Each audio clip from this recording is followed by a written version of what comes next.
जब दो यौगिक आपस में बढ़िया से रह रहे हो खुश, ठीक है, और कोई अन्य तत्व आके इनमें से किसी एक को धक्का मार के हटा दिया और वो उसका जगह ले लिया, तो ऐसे चीज़ को बोलते हैं हम विस्थापन अभिक्रिया। ठीक है, जैसे जब एक तत्व दूसरे यौगिक के तत्व को उसके स्थान से हटाकर उसका जगह खुद ले लेता है, तो इसको बोलते हैं क्या चीज़? विस्थापन अभिक्रिया। दोस्तों स्वागत है साइंस एकेडमी पॉइंट के एक और नए और धमाकेदार वीडियो में।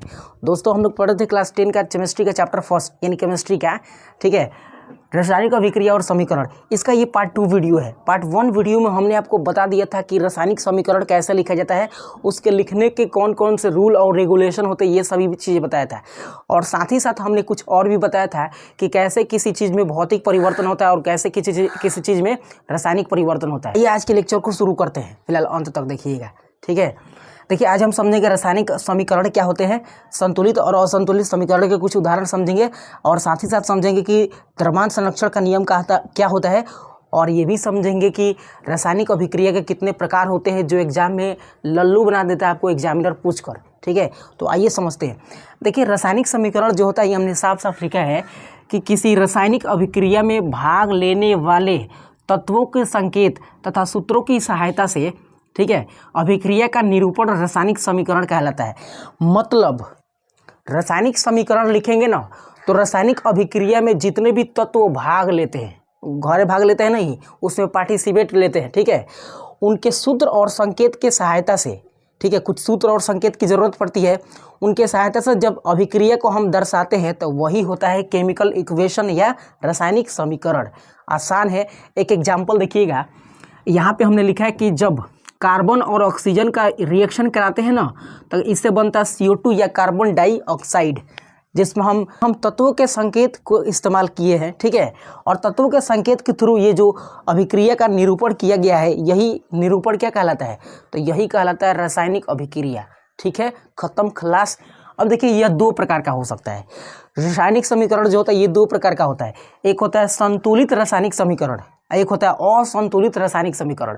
तो संतुलित का मतलब क्या होता है कि जब अभिकारकों और उत्पादों की परमाणुओं की संख्या दोनों साइड बराबर हो, यानी बाएं साइड भी और दाएं साइड भी, ठीक है, तो इसको बोलते हैं संतुलित रासायनिक समीकरण। बराबर होगा तो, और अगर बराबर नहीं हुआ तो इसको बोलेंगे असंतुलित रासायनिक समीकरण। देखिएगा तो कह रहा है कि जब अभिकारकों और उत्पादों के परमाणु की संख्या बराबर नहीं हो तो ये होगा असंतुलित रासायनिक समीकरण, परमाणु की संख्या। जैसे एग्जांपल देखिएगा, यहाँ पे एक रिएक्शन हमने लिखा है रासायनिक समीकरण का, ठीक है। जब H2 और Cl2 दोनों आपस में अभिक्रिया करता है चाहे करती है तो ये बनता है HCl यानी हाइड्रोक्लोरिक अम्ल। अब क्या इसमें ये अभिकारक होता है और ये क्या होता है? तो उत्पाद होता है। तो अभिकारक में हाइड्रोजन 2 परमाणु है, इसकी परमाणु की संख्या हाइड्रोजन अभिकारक में कितना है? तो 2 है, और इस साइड 1 है। क्या हाइड्रोजन की परमाणु की संख्या अभिकारकों और उत्पादों के दोनों साइड में बराबर है क्या? नहीं है। तो इसका मतलब कि ये असंतुलित रासायनिक समीकरण है। उसी तरह से Cl2 अभिकारक के साइड में है जबकि उत्पाद में Cl1 है, यहाँ पर 1 है। तो Cl जो है क्लोरीन है, इसके भी परमाणु की संख्या दोनों साइड क्या है? बराबर नहीं है। तो इसको बोलते हैं क्या चीज़? असंतुलित रासायनिक समीकरण।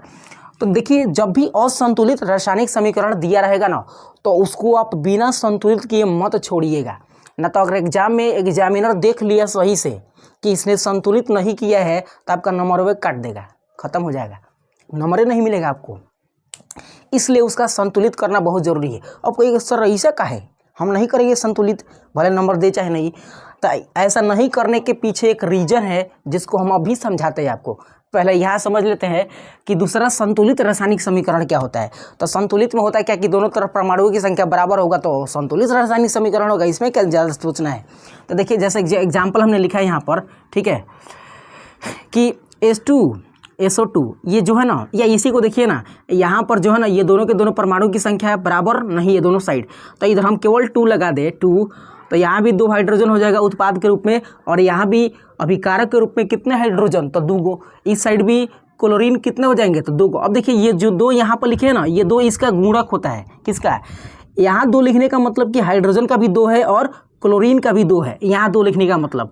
लेकिन अगर निचुअल लटक कर लिखा होगा ना, लटक कर, तो लटक कर लिखने का मतलब कि केवल उसी का है जिसके ऊपर वो लटका है, ठीक है।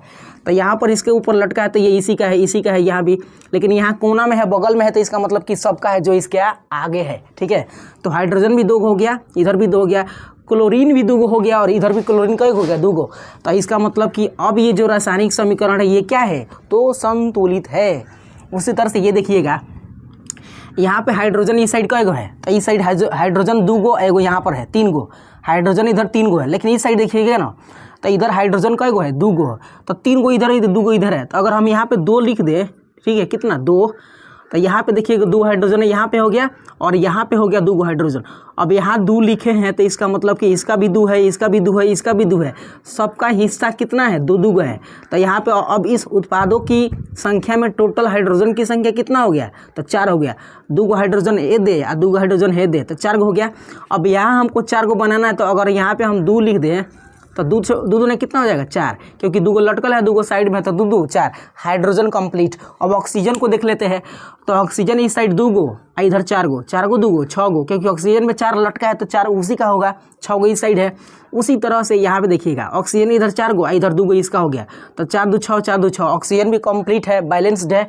उसी तरह से अगर देखा जाए किसको, तो सल्फर को देखिएगा, तो यहाँ पे S एगो सल्फर है, इधर भी एगो S सल्फर है ना, 2 यहाँ पे पोटेशियम है, इधर भी 2 पोटेशियम है। तो इसका मतलब कि यह जो रासायनिक समीकरण है संतुलित है, बैलेंस है, ठीक है। आइए, अब ऐसा सर क्यों कर रहे थे कि अब जो संतुलित नहीं होगा उसको संतुलित करेंगे। तो अगर ऐसा नहीं करेंगे ना, तो जो केमिस्ट्री के फादर है ना, लेवोजियर, उनके एक नियम का उल्लंघन हो जाता है।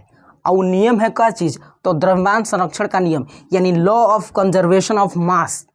ये आपने 9th क्लास में पढ़ी होगी, या ये आपने पढ़ा होगा कि ऊर्जा का संरक्षण सिद्धांत या ऊर्जा संरक्षण का नियम, कि ऊर्जा को ना तो बनाया जा सकता है और ना ही उत्पन्न किया जा सकता है, बल्कि इसके रूप को ट्रांसप्लांट कर सकते हैं, इसके रूप को बदल सकते हैं। तो ये था ऊर्जा संरक्षण का नियम। सेम ऐसे ही होता है द्रव्यमान संरक्षण का नियम, कि द्रव्यमान को ना तो बना सकते हैं और ना ही विनाश कर सकते हैं, नष्ट कर सकते हैं, इसका रूप चेंज कर सकते हैं, ठीक है। और यही होता है क्या चीज़, तो द्रव्यमान संरक्षण का नियम, जो केमिस्ट्री के पापा यानी लेवोजियर द्वारा दिया गया था। अब कहिएगा सर ये तो समझ में नहीं है हमको। जैसे मान लीजिए कि आप एक बड़े से पात्र में 5 लीटर पानी को गर्म कर रहे हैं, तो गर्म पूरा कीजिएगा, पूरा हीट देकर 100 डिग्री टेम्परेचर को, तो पानी जलवाष्प के रूप में उड़ जाएगा। तब कहिएगा सर तो पानी 5 लीटर डाले थे उसमें, जो मान लीजिए जितना अमाउंट पे डाले थे पानी, वो पानी तो सब उड़ गया, कहाँ पानी बचा। तो आपने ये नोटिस नहीं किया था कि वो पानी जो था ना, उसका रूप चेंज हो गया था। अभी वो पानी के रूप में था, मतलब लिक्विड के रूप में था, बाद में वो गैस के रूप में कन्वर्ट हो गया, तो रूप चेंज हो गया है और वो वायुमंडल में चला गया है।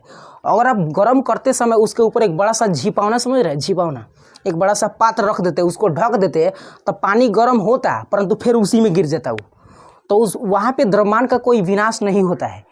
मतलब 5 लीटर पानी गर्म किए थे और अच्छे से उसको अगर पैक कर देते ना, पैक करने के बाद अगर गर्म करते तो गर्म होकर गैस में बदलता, परंतु फिर से वो वापस किस में बदल जाता है, तो ये वापस हो जाता है किस में, तो फिर से उसी पानी के रूप में ये आ जाता है, ठीक है।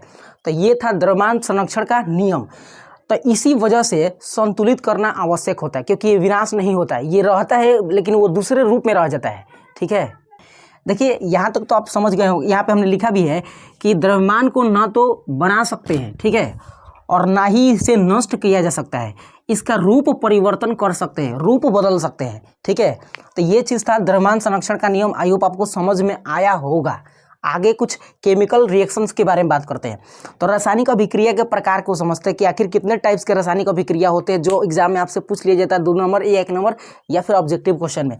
तो देखिए सबसे पहले हम समझेंगे कि संयोजन अभिक्रिया क्या होता है। संयोजन अभिक्रिया को इंग्लिश में कॉम्बिनेशन रिएक्शन बोलते हैं। देखिए संयोजन का मतलब होता है कि जब 2 चीज़ें आपस में संयोग हो रही है, अर्थात मिल रही है, जैसे प्रेम, आपस में पहले कॉन्ट्रैक्शन होता है, कॉन्ट्रैक्शन बोल रहे हैं, अट्रैक्शन होता है, अट्रैक्शन के बाद मिल जाते हैं आपस में, ठीक है। तो ये प्रक्रिया जो थी नहीं, ये इसको बोलते हैं कॉम्बिनेशन रिएक्शन। मतलब जब 2 तत्व आपस में संयोग करते हैं, यानी आपस में मिलते हैं, ठीक है, तो इसको बोलते हैं संयोजन अभिक्रिया। जैसे MgO को पसंद किया मान लीजिए, अब इसके साथ ये अटैच होगा तो बनेगा MgO, यानी संयोग कर लिया MgO तो बना मैग्नीशियम ऑक्साइड, जबकि पहले ये फरके थे, ठीक है। लेकिन दोनों में हुआ प्यार मोहब्बत, दोनों साथ में एक में मिल गए जिससे बना मैग्नीशियम ऑक्साइड। उसी तरह से कैल्शियम ऑक्साइड का हाइड्रोजन के साथ कंबाइन करेंगे तो बनेगा CaOH का होल ट्वाइस, ठीक है। तो ये देख रहा है कि दो आपस में तत्व मिल जा रहे हैं, तो मिल जाएंगे तो क्या होगा, कॉम्बिनेशन रिएक्शन होगा, सही, जाहिर सी बात है, ठीक है। जैसे शादी ब्याह, ये एक तरह से कॉम्बिनेशन रिएक्शन का ही तो उदाहरण है। जैसे दोनों आपस में अटैच होते हैं और लंबे समय तक जीवन व्यतीत करते हैं और बाद में कहीं गड़बड़ होता है तो वो एक दूसरे को वियोजित कर देते हैं या अपघटित कर देते हैं। तो जब दोनों एक दूसरे को फरके कर देते हैं ना, छोड़ देते हैं, ब्रेक कर देते हैं, तोड़ देते हैं अपने रिश्ता को, तो ऐसे चीज़ को बोलते हैं हम वियोजन या अपघटन रिएक्शन या डीकम्पोजिशन रिएक्शन। हम ना डीकम्पोजिशन रिएक्शन को सबसे बेस्ट मानते हैं ब्रेकअप रिएक्शन। ब्रेकअप समझ रहे हैं कि जो पहले दो तत्व आपस में संयोग किए थे, किसी कारण से वो अलग हो गए, ऐसे चीज़ को हम ब्रेकअप बोलते हैं। ब्रेकअप जनरली आपने देखा होगा कि दो आदमी जब आपस में संयोग करते हैं, यानी अट्रैक्शन होता है, प्रेम प्रसंग होता है, तो बाद में ज़रूर उनमें कोई ना कोई फूट डालता है, उसके बाद इनका क्या होता है, ब्रेकअप। तो ऐसे चीज़ें होता है ब्रेकअप रिएक्शन या वियोजन अभिक्रिया। जैसे कैल्शियम कार्बोनेट को ब्रेकअप करता है कौन, तो प्रकाश। जब इसको प्रकाश की मात्रा देंगे ना, जब इसको ऊर्जा की प्राप्ति करेंगे, ऊर्जा देंगे इसको कैल्शियम कार्बोनेट को, तो ये अपने आप में ब्रेकअप करता है। पहले इसका बढ़िया से चल रहा था रिलेशन, लेकिन जैसे इसको ऊर्जा दिए, इसको उष्मा दिए, ताप दिए, तब ताप देने के कारण ये क्या हो जाता है, अपने आप को तोड़ देता है। तोड़ने के बाद किस में बनता है, तो ये बनता है कैल्शियम ऑक्साइड और CO2। और CO2 एक गैस है और हर गैसों का नैहर वायुमंडल होता है, उड़ जाएगा, ऊपर चल जाएगा, ठीक है। तो यहाँ पे जैसे यहाँ पे देखिए जिंक कार्बोनेट, इसको भी जब हम तापमान देंगे ना, गर्म करेंगे, हीट करेंगे, तो हीट करने के बाद इनका भी होगा ब्रेकअप। जैसे इनका पहले अच्छा से चल रहा था, अब ये ब्रेकअप होगा तो ये आपस में टूट जाएंगे, विखंडित हो जाएंगे। तो इससे बनता है क्या चीज़, जिंक ऑक्साइड और CO2। CO2 कहाँ हो जाएगा, तो वायुमंडल नैहर में, ठीक है, यहाँ पर था।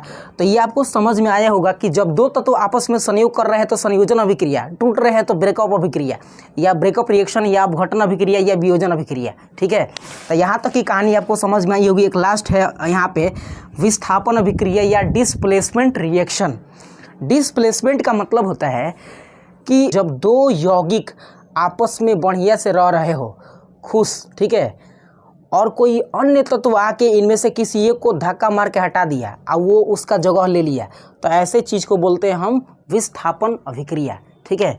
जैसे जब एक तत्व दूसरे यौगिक के तत्व को उसके स्थान से हटाकर उसका जगह खुद ले लेता है, तो इसको बोलते हैं क्या चीज़, विस्थापन अभिक्रिया। जैसे जिंक, अब देखिए यहाँ पर कॉपर सल्फेट है, कॉपर सल्फेट की जोड़ी परफेक्ट थी, ये अपने जीवन को व्यतीत कर रहे थे, लेकिन इस जीवन को व्यतीत करने का जो सिस्टम था ये जिंक से देखा नहीं गया, तो इसने आके इस अभिक्रिया में भाग लिया और यहाँ से कॉपर को विस्थापित यानी हटा दिया, कौन, जिंक ने, ठीक है, और इसका जगह खुद वो ले लिया, तो इसको बोलते हैं विस्थापन अभिक्रिया। अब कहिएगा सर ये जिंक को ही काहे हटा दिया, इस SO4 को काहे नहीं हटाया, तो ये सब झंझट होता है चार्ज का, आवेश का। अब देखिए जिंक एक धातु है जिसके ऊपर प्लस चार्ज होता है, कॉपर भी एक धातु है जिसके ऊपर प्लस चार्ज होता है, तो प्लस प्लस में क्या होता है, डिस्ट्रैक्शन, वो दूर भागते हैं, कबो पास नहीं आते हैं। और माइनस प्लस या प्लस माइनस में क्या होता है, अट्रैक्शन। इसीलिए जिंक जो था ना, ये कॉपर को धक्का देके हटा दिया कि हटो, हम तुम्हारे साथ रहेंगे, इसके साथ रहेंगे। अब यहाँ पे कनेक्ट होगा तो बनेगा जिंक सल्फेट और कॉपर हो जाएगा अलगे, इसके ऊपर प्लस चार्ज, इसके ऊपर प्लस चार्ज, इसके ऊपर माइनस चार्ज। अब ये इसके पास कहीं नहीं आएगा, ठीक है। तो ये था विस्थापन अभिक्रिया। तो अभिक्रिया के तो और भी बहुत सारे प्रकार है। फिलहाल इस वीडियो को हम यहीं पर ख़त्म करते हैं और अगले वीडियो में जितने भी अभिक्रिया के प्रकार होंगे उन सबको कवर किया जाएगा।